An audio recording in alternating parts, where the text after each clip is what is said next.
In today's video, I'm going to teach you how to set up screen mirroring in OBS Studio. Start by opening OBS Studio. On the main screen, look toward the bottom for the Scenes and Sources panels. This is where we'll build what your audience sees.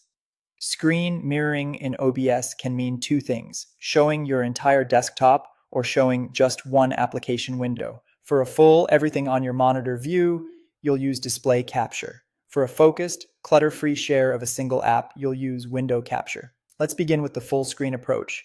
In the Sources dock, click the plus icon to add a new source, then choose Display Capture. A window will appear letting you pick which monitor to mirror. If you have multiple screens, select the one that contains the content you want to show, confirm your choice, and your desktop should appear in the OBS preview. If you notice a tunnel effect, often called the infinity mirror, that means OBS is capturing the same screen where the OBS preview is visible. To fix it, either capture a different monitor than the one running OBS, or simply minimize the OBS window once you've confirmed the framing.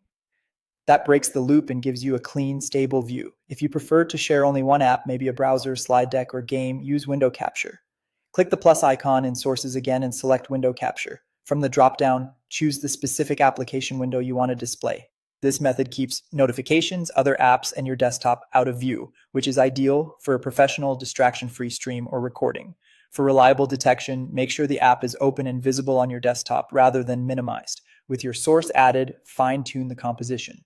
To trim away window borders or menu bars without scaling the image, hold Alt and drag any edge or corner to crop. To resize or transform the source so it fits the canvas, press Ctrl plus E to open the transform controls, then adjust the size and position until it fills the frame the way you want.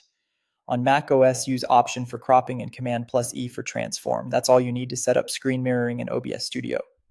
Choose Display Capture for full screen mirroring or Window Capture when you want to show a single app. Once you've confirmed the preview looks right and eliminated any infinity mirror, you're ready to record or go live, confident your audience will see exactly what you intend.